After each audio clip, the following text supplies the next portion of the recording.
Welcome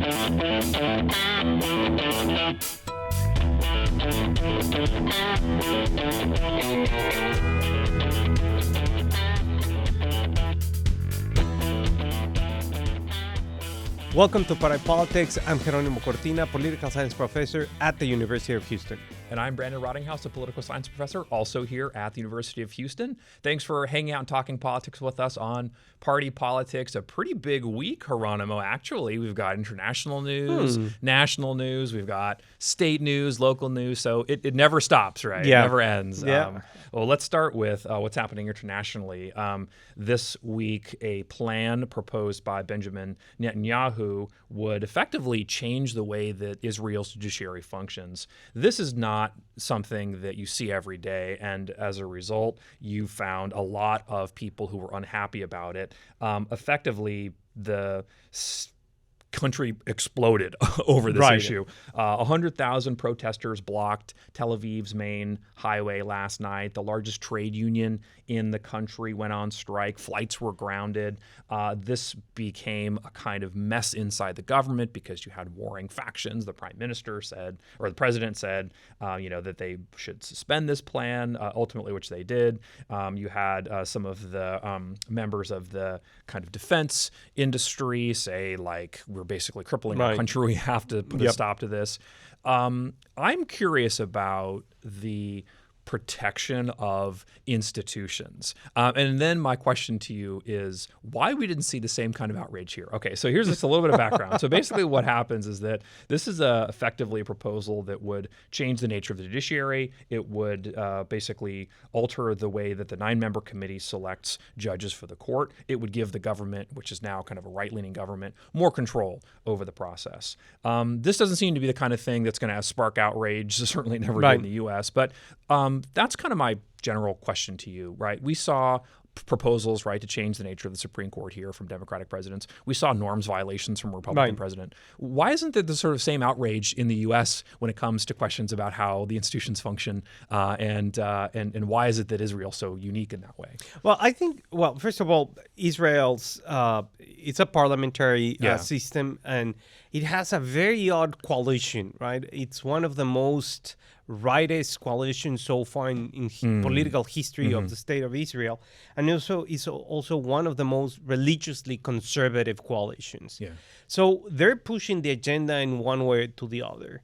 The other issue is Prime Minister Netanyahu has been under investigation for corruption allegations. Interesting. So we're not the only country. Okay, no, that's good to know. Apparently not. And I think it's a trend that you can see in other parts of the world. Like you can see, for example, in Mexico between the executive and the judiciary, a lot of tension, right? Institutions trying to assert their power. But I think I totally understand what you're saying in terms of the institutional change. And I think here were, proposals, right? That eventually everybody knew, well, this is not going to happen, right? Okay. It's not 1937 with FDR and trying to do the court packing situation like all front, and we know what happened. That ended great for him, it was very bad.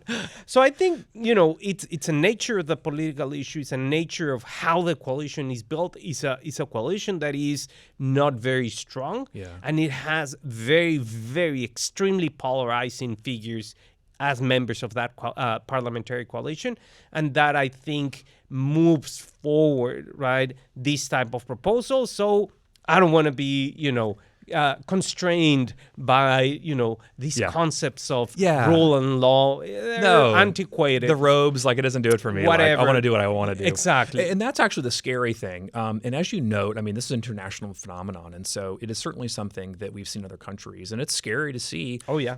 We hate to go all the way back to Montesquieu and the kind of core foundations of this balance of power. There you go. A little political sciencery there. But realistically, that's sort of where checks and balances come from. And this is how they function. Right. It's not the best case, and it's not the sort of only solution for every country, but it is in a system of these sort of checks and balances and the kind of balance of power that requires this to have this kind of range of shared authority. So that's really going to be a challenge. There's a sense that maybe this will get brought up again. Obviously, the fact that there was such a pushback on this is going to create some second thoughts, but it is, as you say, something that's a pretty interesting international phenomenon. Speaking of, strong leaders and divisions within parties, Chris Christie, who is the former governor of New Jersey and in the Trump orbit, right? He was the kind of chair of the Trump transition team. Yeah, but it's like a satellite, right? That was orbiting and then suddenly, I don't know, space kind of lost its orbit and crashed into the ocean. Well, not crash. It's like, oh, now I'm going to spin off somewhere else. That's good. Well, we'll come up with the right analogy. Yeah, let me think about it. The bottom line is, though, that Chris Christie is sort of in the Trump orbit, but then out of the Trump orbit. And that's a dangerous place to be for a Republican unless you plan to run hard against him. And that's to some degree what we're seeing. He was in New Hampshire this week, which, of course, is the kind of stepping stone for running for president, bashing Donald Trump. He bashes Nikki Haley. He talks bad about Mike Pence. So he's definitely in the mix on this, which is interesting because we've had this field play out in a unique way. Ron DeSantis, to some degree, has been neutralized by Donald Trump. Nikki Haley and Mike Pence are struggling for oxygen. Right. And here comes Chris Christie, just like New Jersey, bold, ready to kind of run roughshod over everybody. Maybe that's the way to do it. I was reading an interesting article that suggested that the only way to beat Donald Trump is to be like Donald Trump. And so if you can't do that, then you're not going to win. And DeSantis' strategy to date has been, look how great things are in Florida, and we're, passing things and we're building this coalition. But that doesn't appeal to the conservative Republican base in a way that the kind of smash mouth, kind of fists up politics that Chris Christie is really well known for might play. And Chris Christie, when he was governor, he was good at these things, right? He could govern from the middle and well, one from the middle, but also his rhetoric he was very good at rallying the troops behind him, but also at riding against the enemy, right? So he was very good in a Trump way, obviously not on Red Bull or something like that, but I remember he was pretty good at this rhetoric, at being confrontational, and maybe he has something, right? Because what people don't like about Trump is he's I guess it's a two-edged sword. It could take a long time for us to talk about all the things. Right, people like it, but then other people don't like. So if you are liking the meal, maybe. That's a good point, actually. Yeah, he can kind of appeal to that. And he was. I mean, he brought Republicans and Democrats together on a couple of issues. That is Chris Christie. So it remains to be seen how that'll play out. But it's starting to settle a little bit. And yet it's also still pretty wide open. And there's a lot of time between now and then. So it's interesting. But speaking of elections, Jeronimo, right here at home in Houston, you've got a mayor's race coming up. And we've got a pretty well-established field, but Sheila Jackson Lee has entered the chat. Boom is right. She has been in office since the mid-1990s. She's extremely well-known in Houston. She's very polarizing as a figure. She enters a race that's already pretty well underway, like we said. You've got State Senator John Whitmire, who's raised a bunch of money, who's got a bunch of endorsements. He's got a bunch of money in the kitty. You've also got Chris Hollins, who's the former Harris County clerk, Amanda Edwards, former city council member, Attorney Lee Kaplan, Houston council member Robert Gallegos, and also Metro Chair Gilbert Garcia. There were some reports that immediately Sheila Jackson Lee was going to be the top contender, but I'm actually not so sure. Oh, yeah, absolutely. My take on this, and I'm probably going to get dragged for this, but I think this actually really helps John Whitmire, maybe even to the point where it gives him the nomination. You've probably seen a bunch of people tweeting about these polls that have come out, right? There's a lot of these snap polls people have been doing. And so obviously they're highly suspect, but they're suggesting that Whitmire is pretty close to a majority, even with Sheila Jackson Lee in the race. So this is pretty interesting. It's also potentially going to make Whitmire give up his Rose Garden strategy. Now, obviously, the legislative session's on, so he's in Austin, kind of legislating. But he's been largely absent from the race. And this is going to make him come back and to really invest in it in a way that he hasn't so far. So give me your take on kind of what her entrance into the race is going to do to the field as it goes out. Well, definitely she throws a huge wrench, one of those that you use to change, big tractors. The old timeys, yeah. like when they're like have to right. I mean, into the race, right? Okay, yeah. And she basically changes the strategy, especially from everyone, right? You mentioned Whitmire. Well, now he has to come back more often. Yeah. But also Hollins and Edwards are going to be, not in a bad spot because they have actually, since they announced, they have gotten, significant amount of money and support. But that changes their, I guess, calculus in terms of what they're going to do in terms of the African-American vote. Yes. That is going to be, key in deciding who's going to get that top spot for eventually looking at a runoff. Yeah. And then obviously changes the dynamics for Gallegos and Garcia and Gilbert Garcia in terms of how they need to be preparing their coalition, right? Because their coalition has to be a coalition that has obviously Latino voters, right? But also they need African Americans and they need non-Hispanic whites. Yeah. And for Whitmire, well, that means that the way that I see it is Sheila Jackson Lee, as you said, is very well recognized, has done a ton of stuff, 28 years, serving her constituency. However, she's also extremely polarizing, right? And that polarization creates a dynamic that Whitmire can take advantage of. Just look at his endorsements, right? His endorsements are, on both sides of the aisle. Yeah.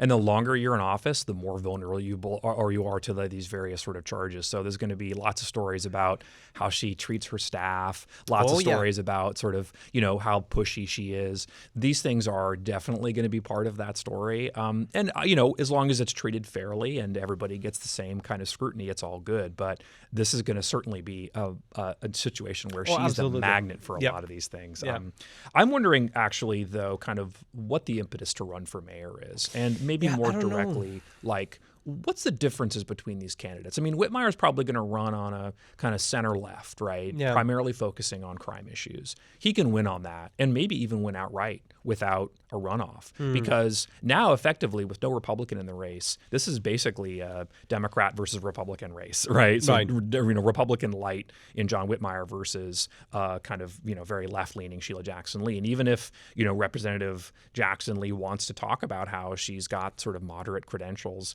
no one's going to believe her. And that's going to be really hard to unseat. And so I don't know how this will, position issue-wise. So I'm going to ask you that. But just as a kind of comment on that, it seems to me that this solidifies the kind of center-right vote for John Whitmire. And that's how you win mayoral elections in Houston. And so what do you think? Well, absolutely. I think that, that's a point between the endorsements that Whitmire has, right? Yeah, totally. And the day that he announced, so on and so forth, he said it, right? I work with people on both sides of the aisle and I get things done, right? And that's, I think, the message that many Houstonians want to listen, right? They're tired of the, political bickering all over the place, right? And also getting stuff done. I want my trash to be picked up on Wednesdays or whatever it is, right? I mean, you tell me about that, those things. But it's always late. Always. Yeah, but I'm not a resident of the greatest city of Houston, Indeed, but, that's what I've heard, right? So they want things to work, right? And get things done. So I think that changes, but also in terms of Sheila Jackson Lee, you cannot discount, Chris Hollins and Amanda Edwards, right? That are also perhaps in a different, I wouldn't say to her left or to her right, but the way that they manage the issues is 100% different than what Congresswoman Jackson Lee It's a really good point. Yeah, and I mean, kind of where they go politically is going to be a question. Like, they're not going to get the black vote now, right? That's not going to happen. They're going to get so little of it, it's going to be meaningless for them. She's going to get all of it. And, to her credit, she's worked at that for 30 years. So that's not surprising. They probably have to approach it from a kind of more innovative approach to say, you've got people who've been in office since before each of them was born. Right. Like, maybe we can do better. And if you want to end the bickering, then maybe we should pick somebody new instead of picking somebody who's been in that. So that might be the best approach that they take. Then again, I'm not sure that's going to work either. So we'll kind of keep an eye on this. But actually, one interesting twist on this is that she doesn't have to resign to run. That's not an office you have to resign. Some rules, have the effect where if you run for a certain office, having a certain office, you have to resign that. But this one, you don't have to. So she could still, run for re-election in the House and also, run for mayor. But the problem is that usually, we don't know the specific this case, but it might be the case that the runoff, if there's a runoff, comes after the filing deadline. So at some point she may have to pick, either kind of bank on a runoff if she's in one, and run for mayor, or to run for her House seat. So that's an interesting kind of twist that we shall see as it plays out. But it's heating up in a good way, right? But that's not the only thing that's hot this particular cycle, because obviously we're in the thick of a legislative race. And there's too much going on for us to cover everything. So we just picked a couple things that we thought were interesting. Passions have run high this week in the House and the Senate. They had hearings on drag shows and gender care, gender-affirming care for youth, vouchers, and a bunch of other things.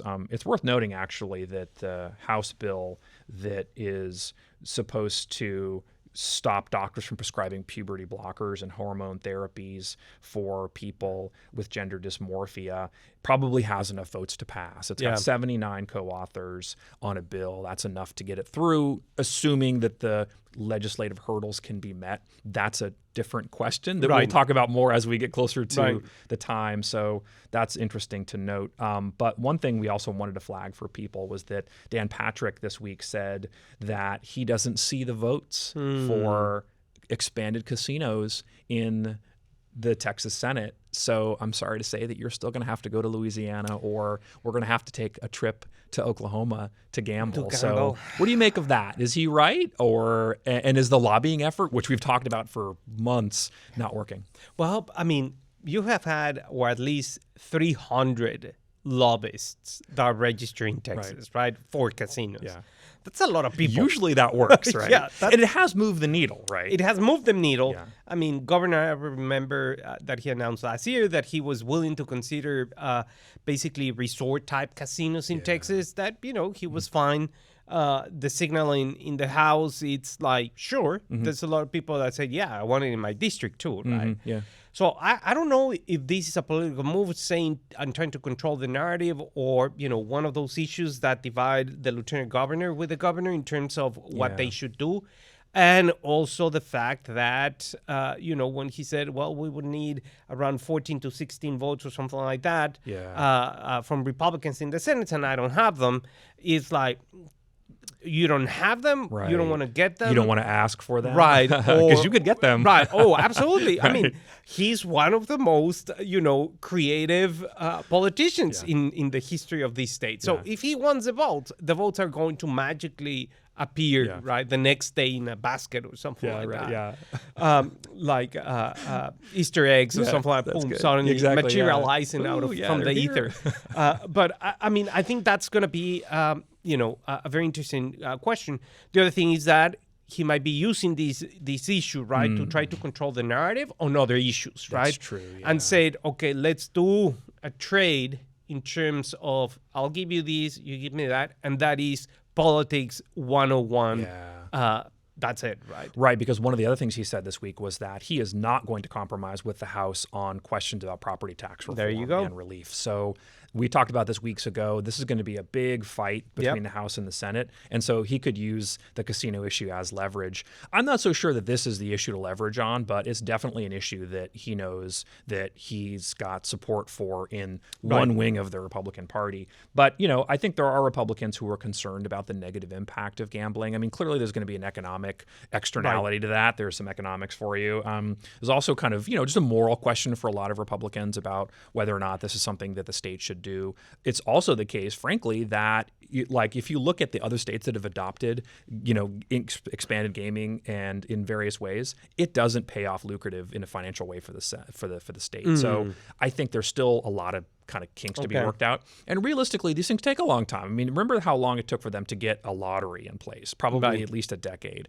And that's, 5 sessions. And so it's going to take a while for this to kind of work itself through. And it's too important for them just to sort of say willy-nilly, well, people like gambling, so let's do it. There's all kinds of different issues involved with this.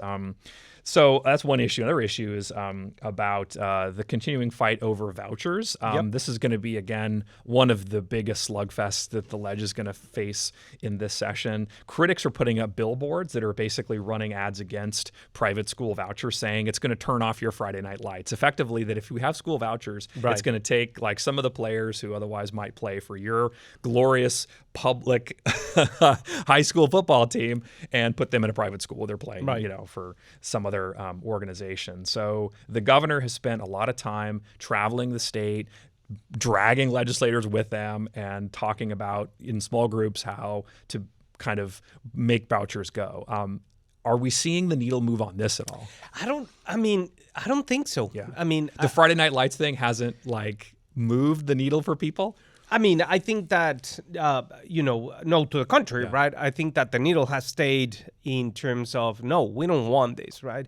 And as we have said before, this affects, rural communities and also, urban communities in different ways. Yeah. But at the end they're trying to do the same thing. So when we're looking at rural communities, well, there's no other school, right? Yeah. So if the school starts declining, where are my kids going to go to school? Yeah. And then in urban communities, the issue is that, you have many private schools, but if they're going to give you $8,000 to cover a $30,000 or $20,000 yearly tuition, is that, okay, fine, where do I get the other $16,000, right? Yeah. And that has an impact on minorities, right? And I would guess would be a tax, quote unquote, that is going to affect the most rural communities, the urban poor, and is going to facilitate, that to those that already can afford private school, right? That's middle class cannot afford, paying $20,000 a year in tuition because, it's pretty expensive. Yeah.